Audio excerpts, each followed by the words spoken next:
reality because we as a people live in a world of fantasy.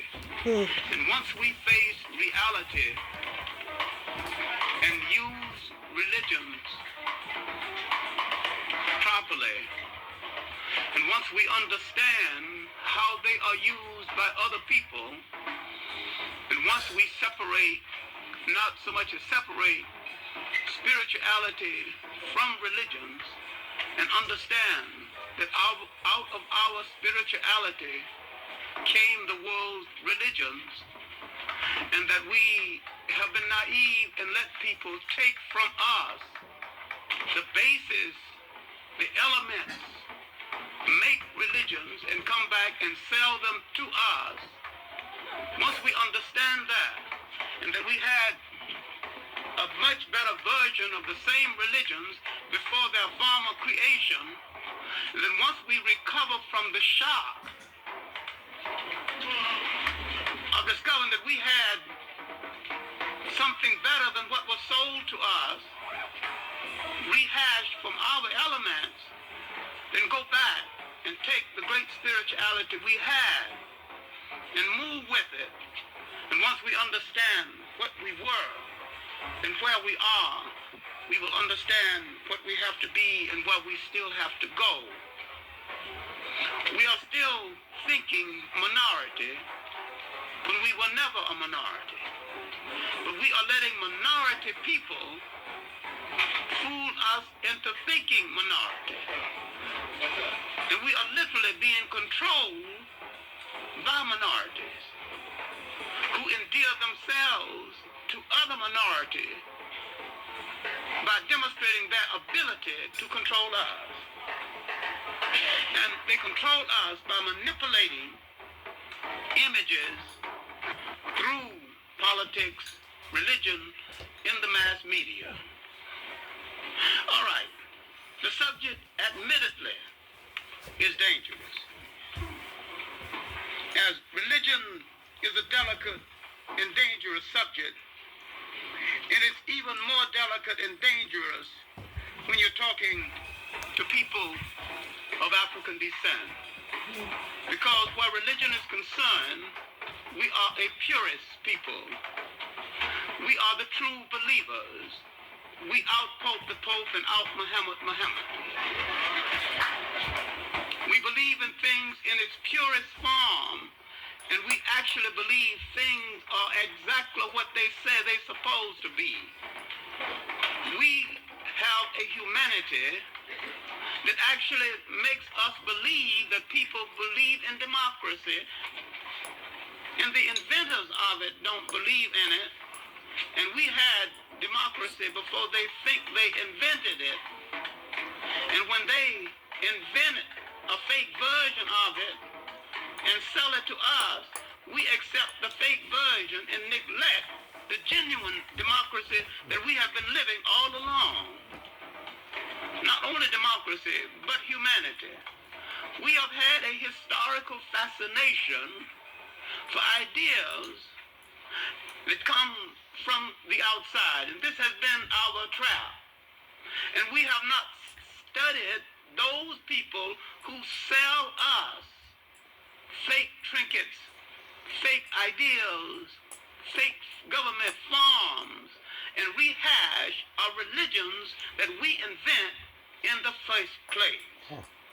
Now, all of the elements that went into the making of Judaism, Christianity, and Islam came out of Africa. And you have to distinguish between the elements and the formal organization of the religions themselves. The religions began to decline when outsiders, foreigners, took over those elements, organized them for their own political purpose, gave them a name, and began to project them to the world for their political purpose. Then the outsider created a religion, but he forgot the African substance, and the African substance was spirituality. Because if you have spirituality, spirituality, you can use any one of them or none of them.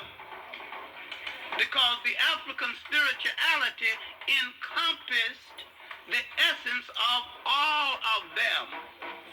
The white man has religion, but he has no spirituality.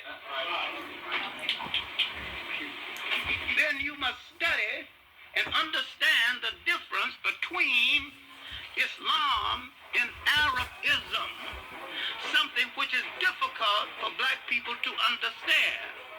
The Arab did to Islam what the white man did to Christianity.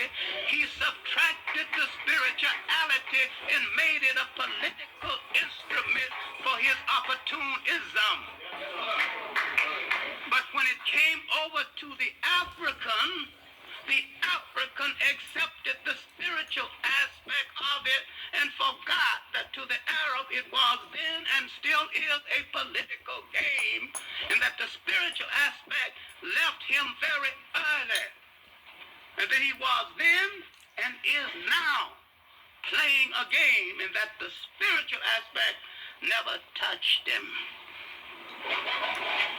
And if you listen with me with some kind of patience, I will show you exactly what I mean, because if you see that it was the African who used this religion spiritually, and it was the Arab who used it politically.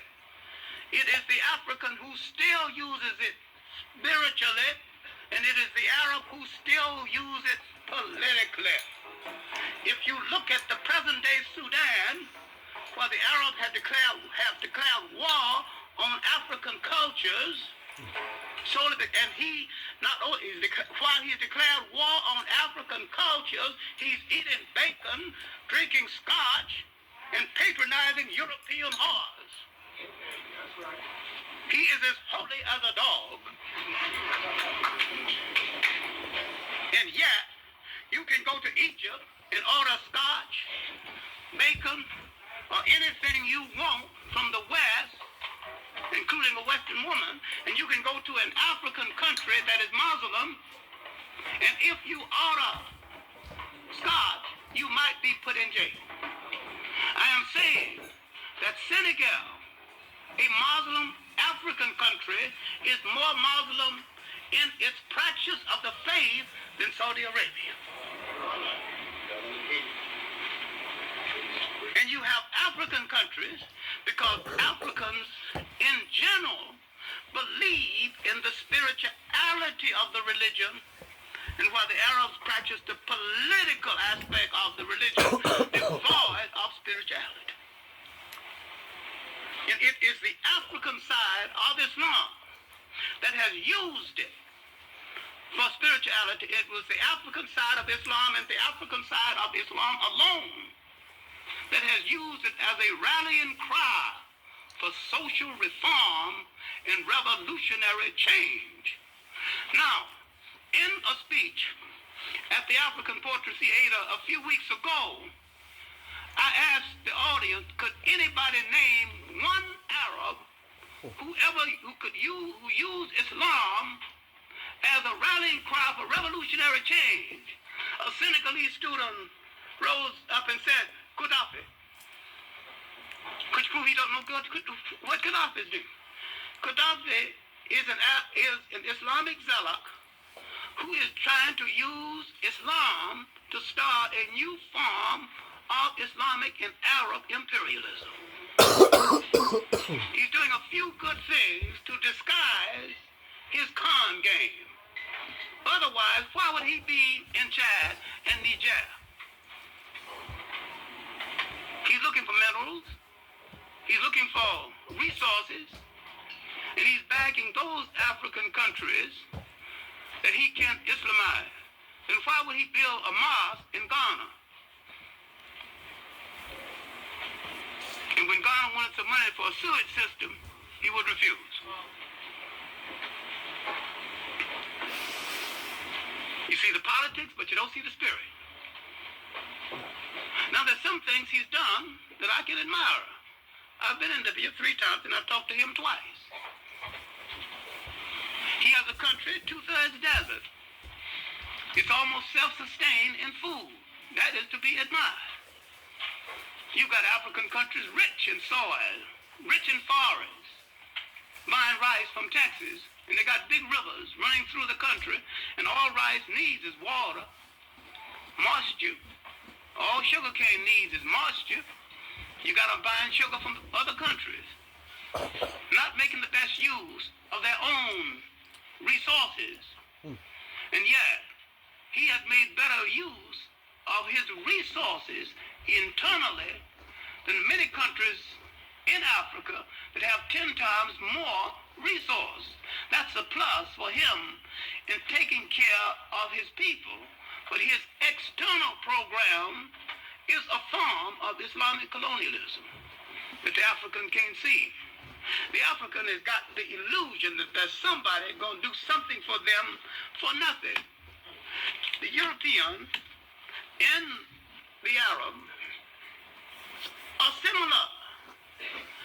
Their intention is to come to power and to use the religion as an instrument of power.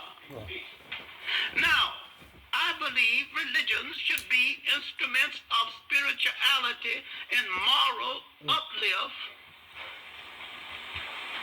And the African obviously believes the same, and that is the way it should be used. But if you name, every time you name an African revolutionary who used Islam as a rallying cry for revolutionary change against colonialism, it is the black side of Islam. Now, I can rattle off all these African revolutionists, and it nearly always became part of that same basic structure.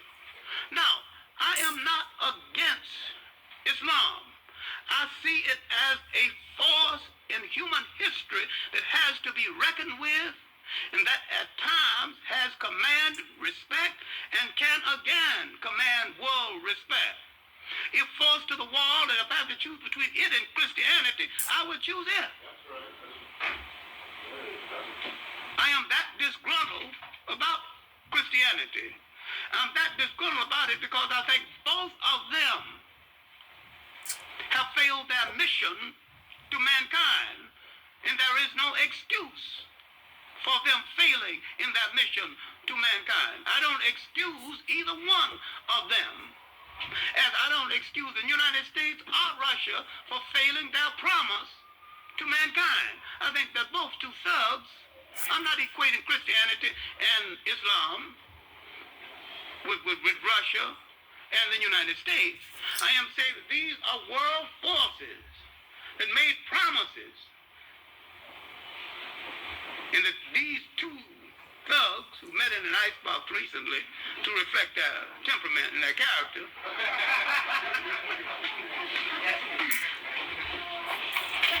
and when these forces meet, you assume that one of them on your side. You quite forget that when they meet, they are arguing about which one of them going to rule over you. All right, now, let me stick to my notes because I've got more notes than I've got time anyway. Now, my point is that we were robbed of our original religions so long ago, we have forgotten what those religions were.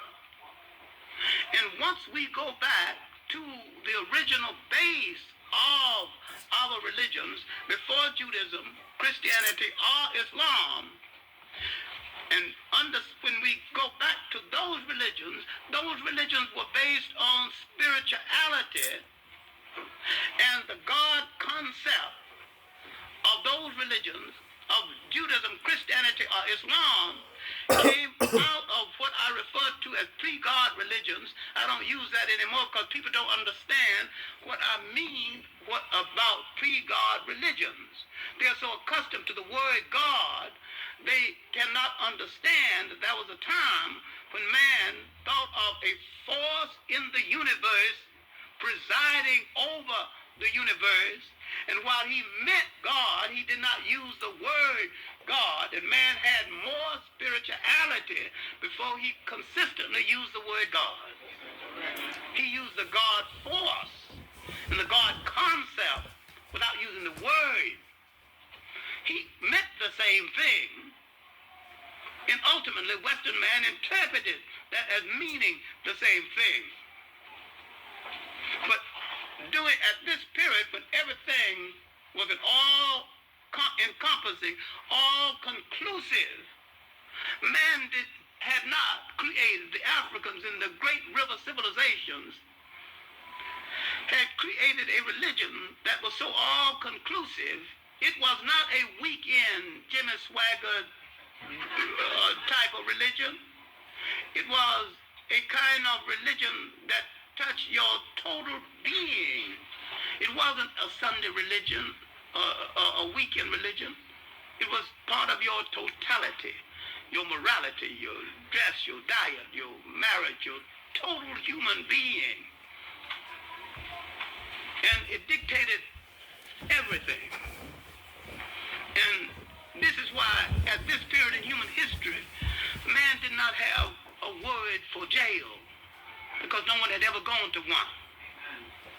No word for orphanage, because no one had ever thrown away any children. No word for old people's homes, because no one had ever discarded grandma or grandpa.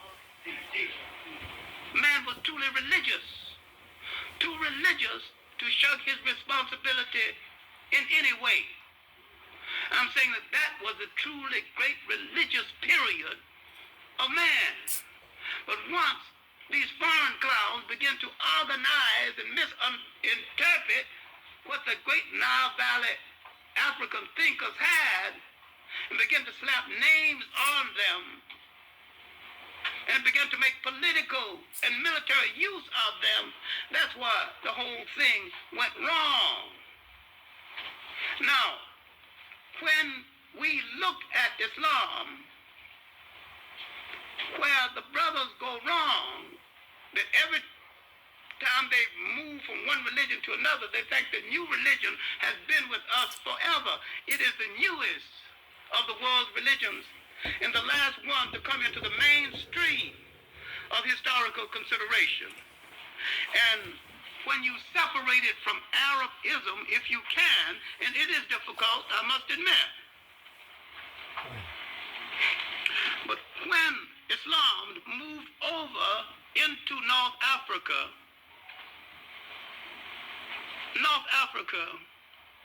Northeast Africa was a fallen land. It had been raped for 1,000 years. The conquest wasn't much of a conquest. Starting with the Cambyses invasion 550, and they didn't arrive until 639 AD. And the Cambyses invasion was 550 BC. Over 1,000 years later, they got there, and they had one invader after the other, Greeks, Romans. What resistance was left? All the great structure torn down. They were ready for anything when they arrived. They said they're bringing a great civilization. They arrived to feast on the fallen body of a once great culture. All right, now let's go back and pick them up at a period, the infancy of this thing. But let's look at these religions and look at these Nile Valley civilizations. Look at them as the basis of Western religions. And all the time this had happened while Europe was in its darkness. Now when you take this like a classroom teacher, you've got to go into details. And when you go into these details, you've got to look at the making of the spirituality of Nile Valley people, and to what extent this influenced the people of the Tigris and the Euphrates, and the development ultimately of the people who became the people called Arabs. Remember, and this is hard for the new convert to understand, that inactivity as a place in human history, the Arabs are basically an AD people. There is no BC activity of consequence that can be attributed to them.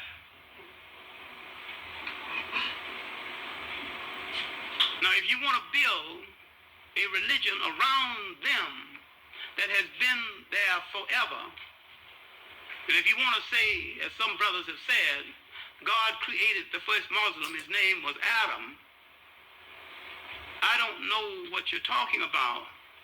If you want to create an Islam that started before the Prophet Muhammad, again, I don't know what you are talking about. But if you want to say that the elements, the sentiment, the basic social thought that went into the making of the religion existed in Africa before Christ, I can understand what you're talking about. But if you're going to say the religion existed before Christ, I don't know what you're going to talk about. I don't know what you're talking about. And if you say Islam is the black man's natural religion, I don't know what you're talking about. But if you say spirituality, the spirituality that went into the making of all three of these religions is the natural spiritual inheritance of the black man, I know what you're talking about. So you have to define your semantics. You got to define your terminology before I understand what you're talking about. But you cannot say that he had a religion way back there called Islam, because Islam didn't exist way back there. Islam came into existence around the 7th century AD. And that's what we're going to deal with. Just for your information.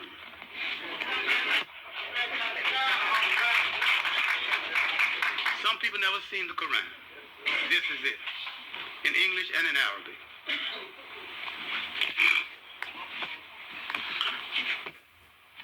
This is a short history of Muhammad and the early caliphs and the early heroes of Islam. This is a book all black Muslims should have read, called Christianity, Islam, and the Negro Race by Edmund Vilmont Blyden. I have 2 shelves of books dealing with Islam, Arabs, and their history alone. 2 shelves. And I read practically everything, and every word, in every book. I grew up a Baptist Sunday school teacher.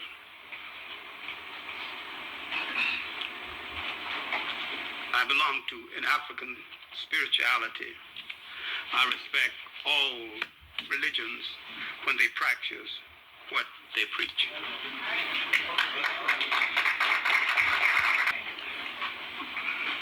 We have to distinguish between what a religion is, what it can be, and what it promises to be.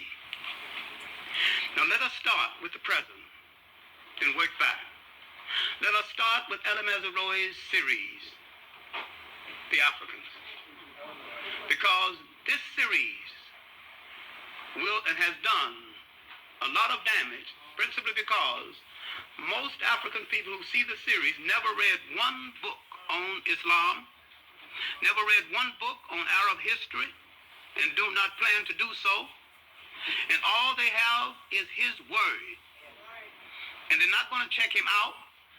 He tells you a few good things about Africa, that he is running strictly an Arab Islamic game, and he is running it well. It is a con game. And it is not about African history at all. because he is not telling you African history. He is telling you basically a few tidbits of African history in order to get his Arab Islamic point across, and he is getting it across exceptionally well. And that is what he set out to do. Now, why don't we ask the question? A Jewish journalist fund financed it. Why haven't we asked, who is Ali Mazrui? Half African, half Arab. Another question we have to ask, what is the role of the bastards of history? And he's a bastard. The bastards of history under pressure nearly always take sides with their father's side of the family that is in power. Arab. He is more Arab than the Arabs. He's black when he want to be black, when it's his convenience. But in this series, this man is more Arab than the Arabs. You have to know some African history to know the game he's playing. But if you don't know African history, you don't know his omissions. You don't know his omissions about Ethiopia. You don't know he's left out Bilal. He left out Zayd bin Harith. If you don't know anything about the Ethiopian period of Islam, when Ethiopia saved Islam, then when you leave it out, you don't know it because you didn't know that there was a period when Ethiopia saved Islam. But if you read the Encyclopedia of Islam, the Encyclopedia of Islam says that Bilal was a slave, Zayd bin Harith was a slave. The Encyclopedia of Islam on this point is wrong. Bilal was a lawyer for that day. Zayd bin Harith was a military man. They were both Ethiopians. Why Ethiopians? Why did his rich wife choose two tutors for him? Both Ethiopians. Now you got to look at Ethiopian history. Why the fascination for Ethiopia? When the Prophet was born, half of Arabia was an Ethiopian colony. But if you haven't studied black imperialism, you don't know this. There was a time when Africans ruled nations and dominated nations. But you never read Baldwin's Prehistoric Nations or Drusilla Dungy Houston's work, recently reissued, on the wonderful world of the Kushite Ethiopians.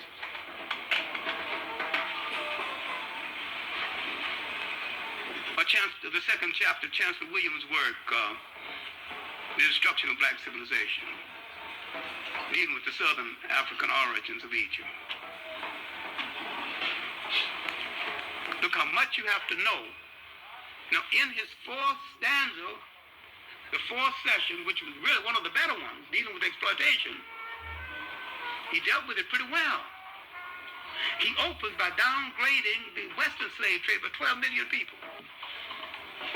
Du Bois, in the end of the 19th century, said it was from 60 to 100 million people. The documentation has proven since then that it was at least twice that much. Then the other documentations on the Arab slave trade in a work called Slave Trade in the Indian Ocean proved that one period 35 million Africans were taken out. Then he said there's only 2 million Africans in the Arabian Peninsula. And he asked, where are those Africans? He's safe because most people don't know where are those Africans. Ali Mazrui, who's known me for 30 years, wouldn't dare stand before me and ask that question. Because I got an answer. I know where the Africans went who were not in the Arabian Peninsula. A lot of them went to India to perform the armies for the Maharajas. A lot of them went to Asia, different parts of Asia. Some went to China. And when the Portuguese came around to East Africa, the Arabs formed a partnership with the Portuguese. And the Portuguese and the Arabs got together, the Omani Arabs, and Ali Mazrui is an Omani Arab. The Omani Arabs established Zanzibar and made Zanzibar the largest slave trading force in the world. And if you look at the magnolia trees at Zanzibar Each tree represents an African who made the mistake of looking at one of the harem women of the Arabs, because if an African looked at one of the harem women, they'd cut his head off and they'd bury his body, and they would plant a magnolia tree over his body. Every magnolia tree at Zanzibar represented an African who made the horrible mistake of looking at one of those women. If you look at Basil Davison's work, History of East Africa, look in the index, look at the word Mazaroi. You'll find some information on his family. Now, he wouldn't ask me any question, what happened to those Africans if there's only 2 million in the Arabian Peninsula now? See, he's whitewashing the African, the Arab side of the slave trade. Now, when the meeting was called by UNESCO on slave trade in the Indian Ocean, they invited 50 Arab scholars. Not one showed up. They don't want to deal with it. And the African who is a Muslim don't want to deal with it. And those who are Muslim in this country don't even know about it and don't want to be told about it.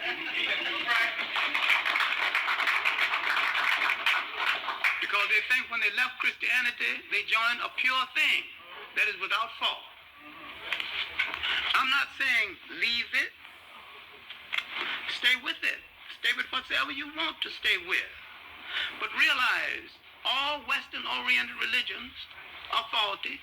All Western-oriented religions were in the slave trade one way or the other, one time or the other. And all religions that said that God endorsed slavery are liars and hypocrites. No religion and no God ever proved of anybody enslaving anybody. The Quran, and if you doubt it, you can take a copy here and find the passage, says that you can beat your wife, but you have to beat her with a stick only so long. The stick cannot be too large, but you can beat her.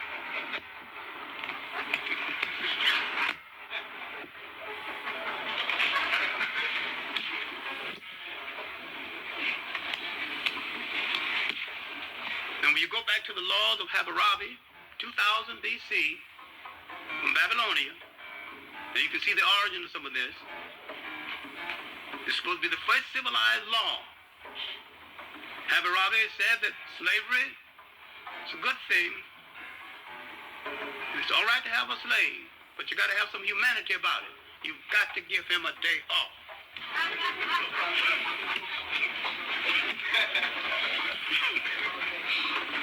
Give him a day off, it's all right.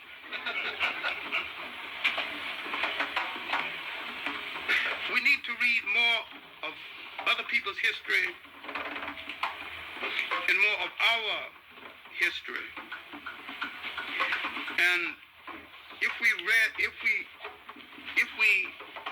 had read more history, we might understand the damage that the series is doing, and understand also that he is playing the role of a con man. Con man gives you a few flattering things to get you into the trap before he robs you and makes the robbery.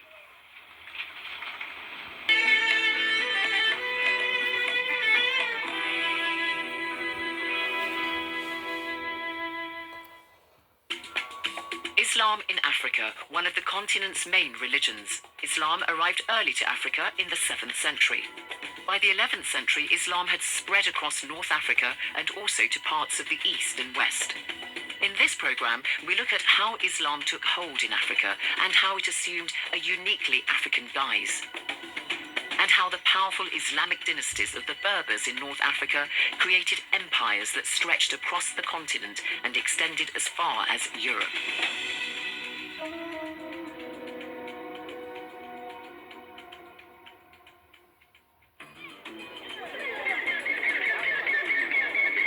Here in Tunisia, people gather for a very special annual event.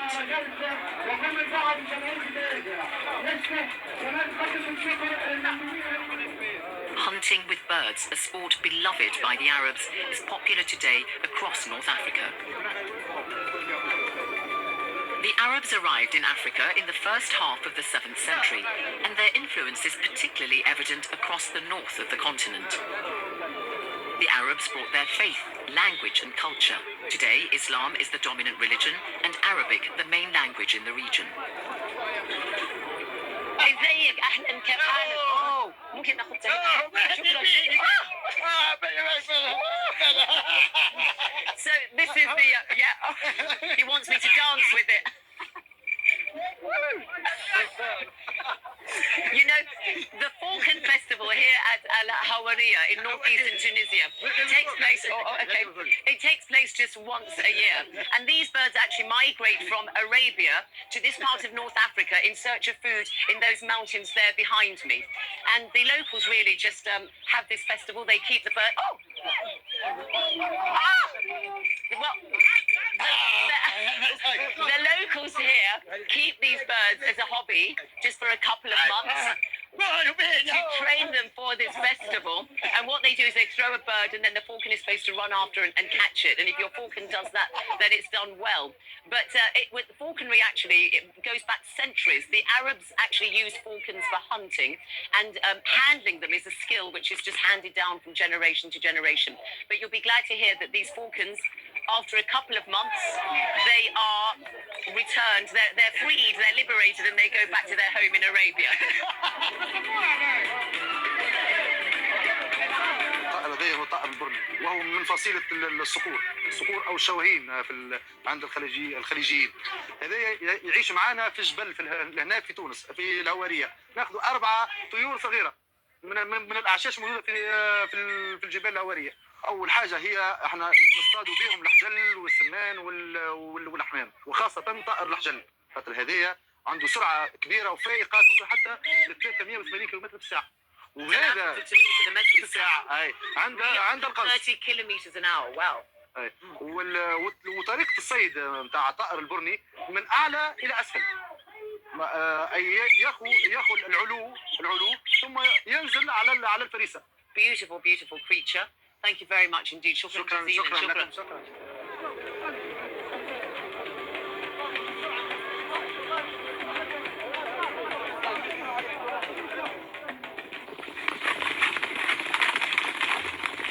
I make my way from the festival in Hawaria and head to the capital, Tunis, to see another example of North Africa's Arab heritage.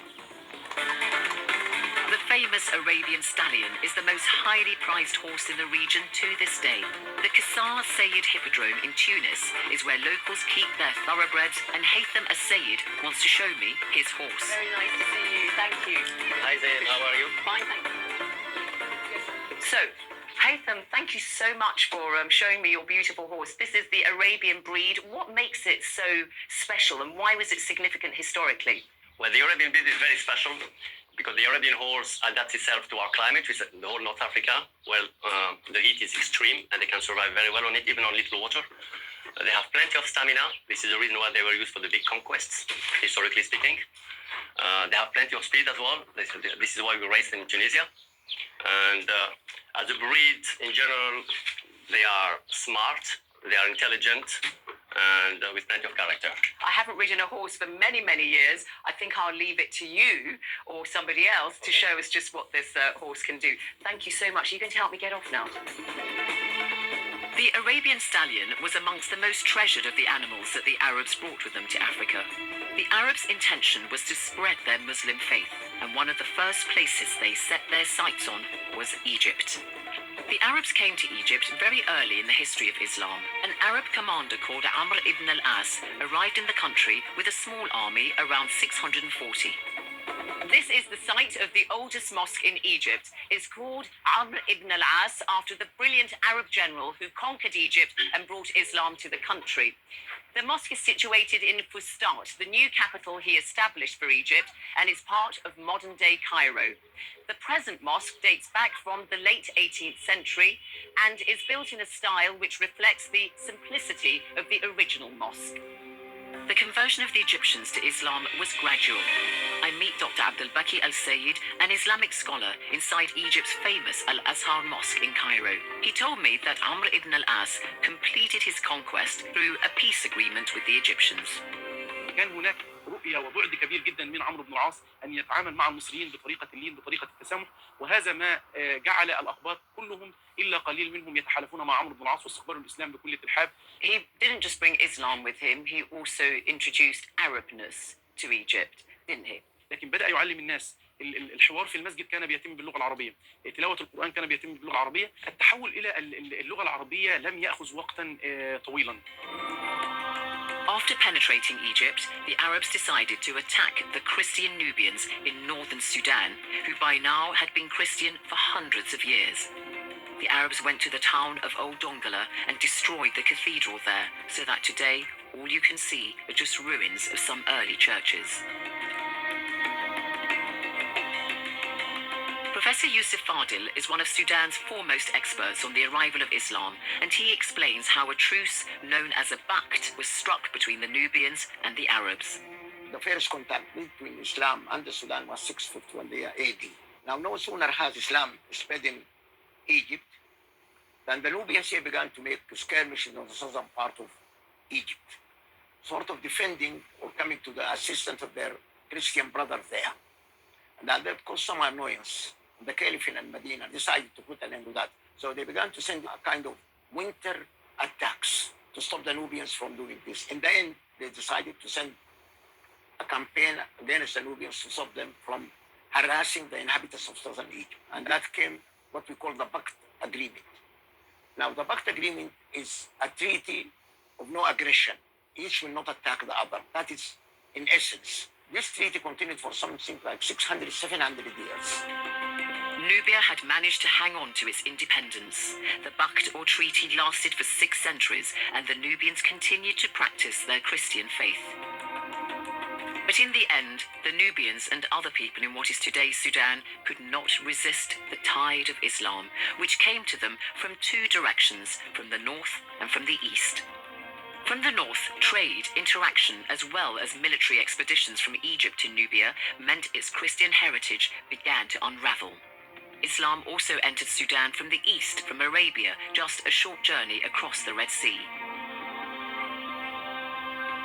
The one across the Red Sea were purely Arabs. They heard of the Sudan that there are plenty of grazing ground, water.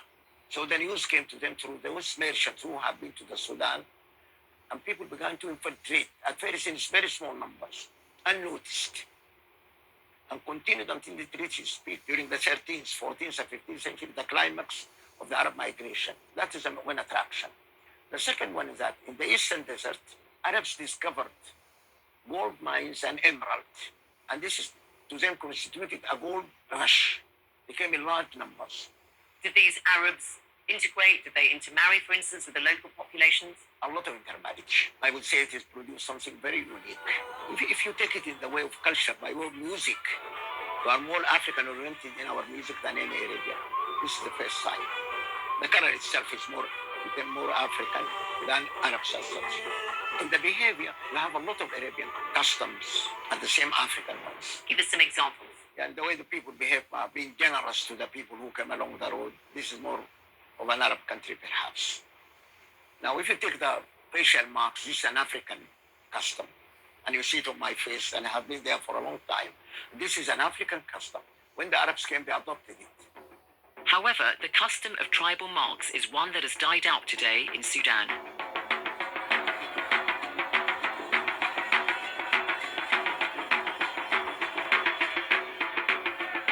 As in many other parts of Africa, Islam in Sudan took on a distinctly Sufi or mystic identity infused with local colour, music and dance.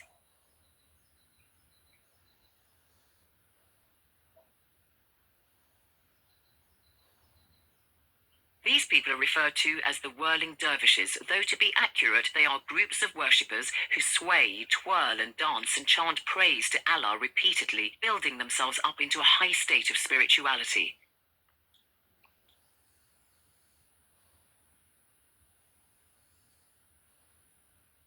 They congregate every Friday in a suburb of the capital, Khartoum.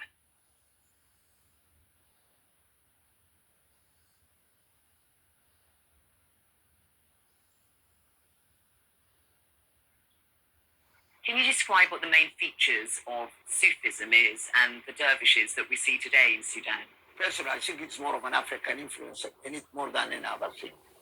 Perhaps a wailing has been there, but if you take the way they beat the drum, it's more of an African tune. When you hear the drum beating like that, you'd feel an urge to go and join the group and dance. What's the principal purpose, though, of the dance? To get into a trance? Well, perhaps some of them do get in a trance, but in that action, one hopes that they will get identified with Islamic teaching and religion and so on, and they will say their prayers properly.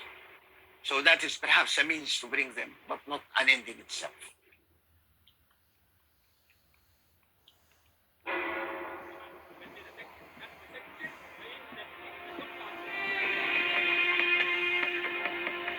Let's now turn to the powerful Islamic dynasties that became established in North Africa.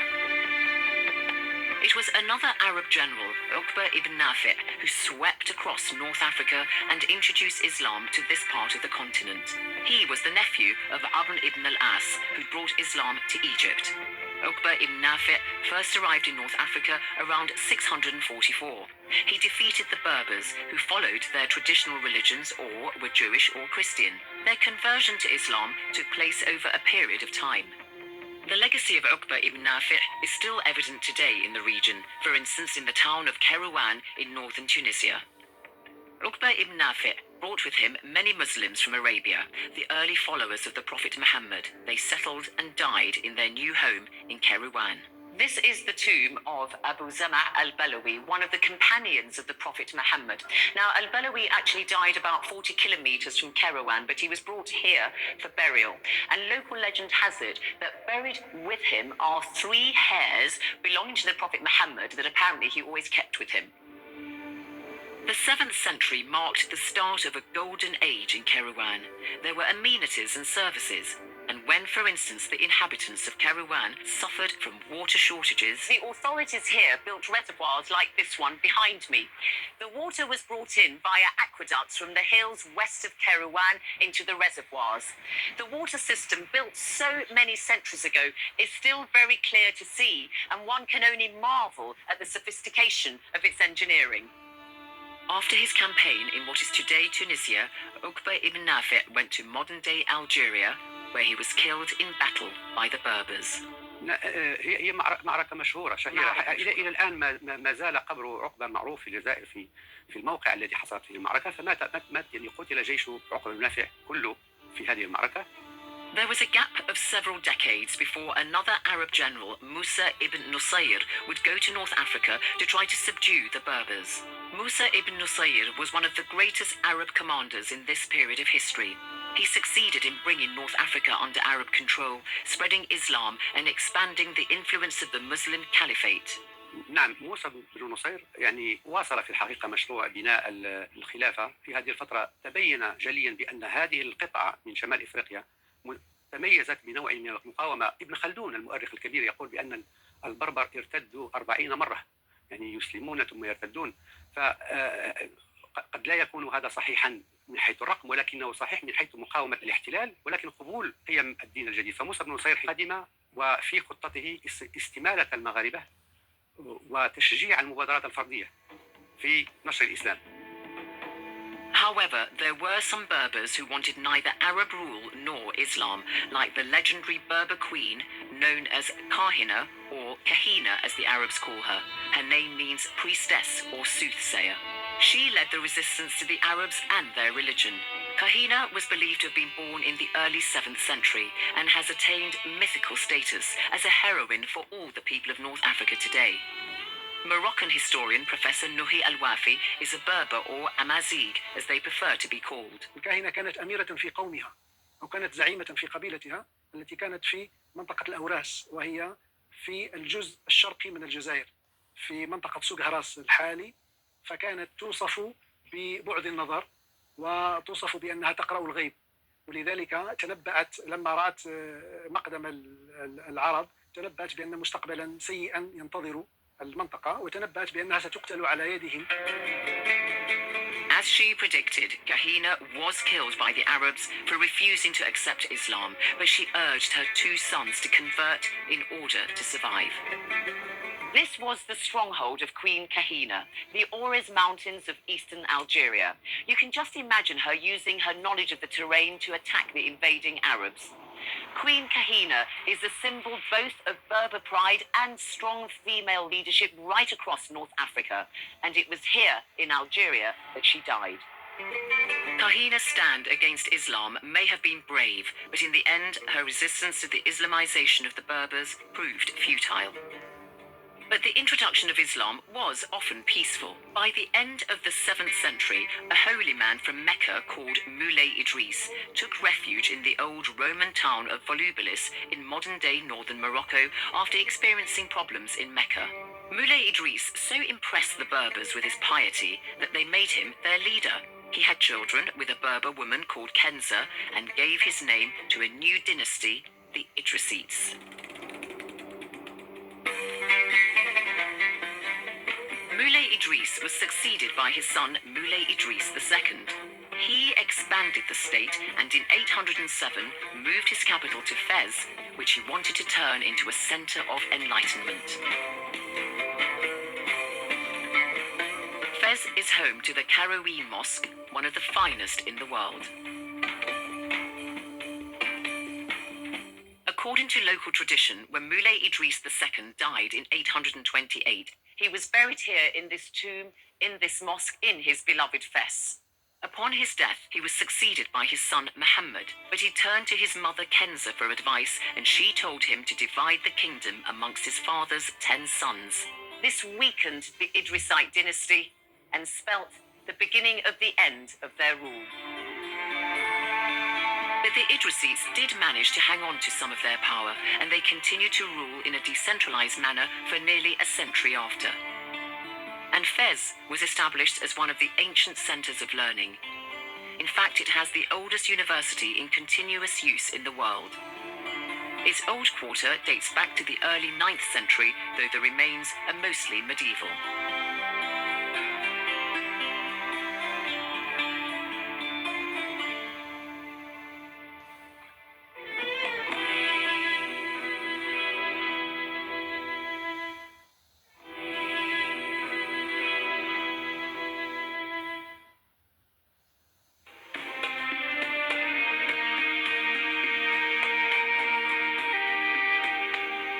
North Africa, with Kairouan in Tunisia as its capital, was very much part of the Islamic world, and there followed a period of history in which a succession of dynasties ruled one after the other. Some were North African, others from Arabia and what we now call the Middle East. Here are some of the most important dynasties. At the end of the 8th century, the Baghdad-based Abbasids appointed Ibrahim ibn al-Aghlab as governor of Tunisia. He founded the Aghlabid royal family, which ruled on behalf of Baghdad in North Africa. Then from Kabylie in central Algeria, a new dynasty emerged, the Fatimids. They followed the minority Shia sect, not the Sunni or mainstream form of Islam that most people adhere to in Africa. The Fatimids conquered North Africa, and a year later, their leader Abdullah declared a caliphate in modern-day Tunisia just south of Kairouan.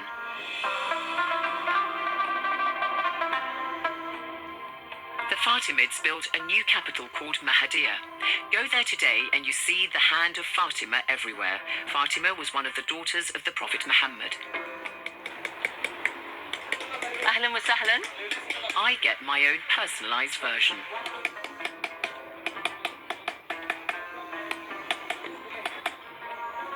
There we are.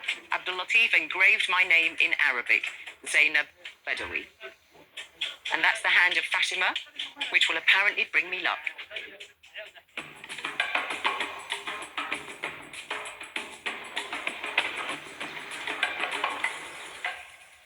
The Grand Mosque just here was part of a massive building program embarked upon by the Fatimids when they made Mahadiya their capital.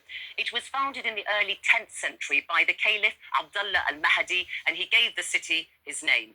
The Fatimids chose Mahadiya because of its closeness to the sea, and indeed today it is still one of Tunisia's most attractive ports. Dr. Rida Boussafara is a Tunisian archaeologist and historian. الفاطميون أو العرب بشكل عام كان عددهم قليل وكانوا يمثلون الطبقة الحاكمة، في حين أن عموم الناس هم سكان أصليون، أي هنالك تنظيم سياسي وتنظيم اجتماعي يعني محكم قبل مجيء العرب. فهذه القبائل في معظمها أسلمت، لكنها أبقت على عاداتها البربرية القديمة. والفاطميون لم يتمكنوا من أخذ الحكم إلا بفضل إعانة بعض القبائل البربرية. البربر هم دعامة الحكم، وكانوا يعني هم الذين قاموا ببناء المدن، وهم كانوا التجار، وهم كانوا الحرفيون. إذا هم كانوا يمثلون سواد المجتمع في تلك الفترة. After gaining control of this part of North Africa, the Fatimids next turned their attention to Egypt. They had a strong and disciplined army, and in 969 they conquered Egypt. They built a new capital city, Cairo, and established its famous mosque, Al-Azhar.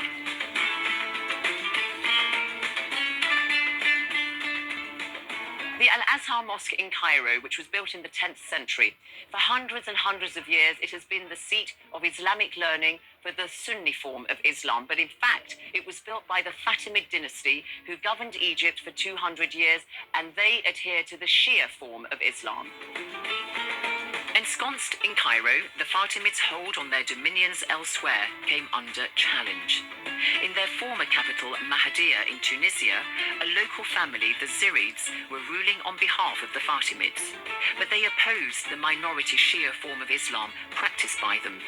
So, the Zirids broke away from the Fatimids around 1045 and established their own kingdom. The period of rule under the Zirid dynasty was a high point in the history of this part of North Africa. From their base here in Mahdia along the Tunisian coast, the Zirid rulers presided over decades of prosperity across many economic sectors, including agriculture, trade and industry. الفاطميون لما قرروا الرحيل إلى مصر بعد بناء القاهرة تركوا الحكم لقبيلة صنهاجة، أو تسمى كذلك قبيلة الزيريون، بحكم أن جدهم الأول اسمه زيري ابن مناد، وكانوا متشيعين مثل الفاطميين في أول الأمر. لكنهم بعد مدة قصيرة الأمير الثالث الزيري، وهو المعز ابن باديس، رجع إلى عن المذهب الشيعي، وأعلن انتمائه للمذهب السني، نظرا أن سواد الشعب عموم الناس في تونس بقوا سنيون. فالفاطميون في مصر لمعاقبة الزيريين بعثوا إليهم قبائل متكونة من عشرات الآلاف من الصعيد المصري. The Fatimid forces attacked the rebellious Zirids. The town of Mahdia was impregnable, but the rest of the region went into decline, and for several decades after, there was a power vacuum in North Africa. Then, around 1050, the Almoravids, the first of several new powerful Berber dynasties, emerged in what is today Morocco. And it was the Almoravids who founded the city of Marrakesh. Marrakesh is probably the most important of the cities in Morocco built by its Berber dynasties. The Almoravids established a thriving city within these walls. They built many mosques and schools, which rapidly led to Marrakesh becoming the religious, cultural and trading centre of the Almoravid Empire. The Almoravid ruler Yusuf ibn Tashfin was a powerful, charismatic man. Under him, the Almoravids seized control of much of Morocco and built an empire. Their power extended far and wide and included territory in modern-day Spain, Algeria, Libya, Mali, Mauritania and Senegal. Their capital, Marrakesh, was a meeting point for caravan routes. They became rich from trade, especially through selling salt for gold. They had so much gold that the Almoravid gold coin was the most trusted currency in the whole of the Mediterranean at this time. When Yusuf ibn Tashfin died around 1106, he was succeeded by his son, Ali. The first 20 years of Ali's rule saw Marrakesh grow even more in stature.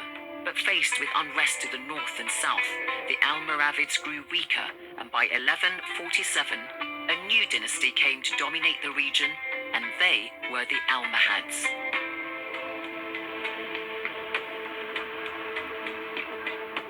The Almohads, like the Almoravids, were responsible for Islamizing North Africa. Religion was important to them. But the Almohads had a more philosophical, intellectual approach to religion and saw themselves as the chosen ones. To make their mark, the Almohads built the Great Kutubiyya Mosque of Marrakesh alongside the stone remains of an earlier mosque they'd built.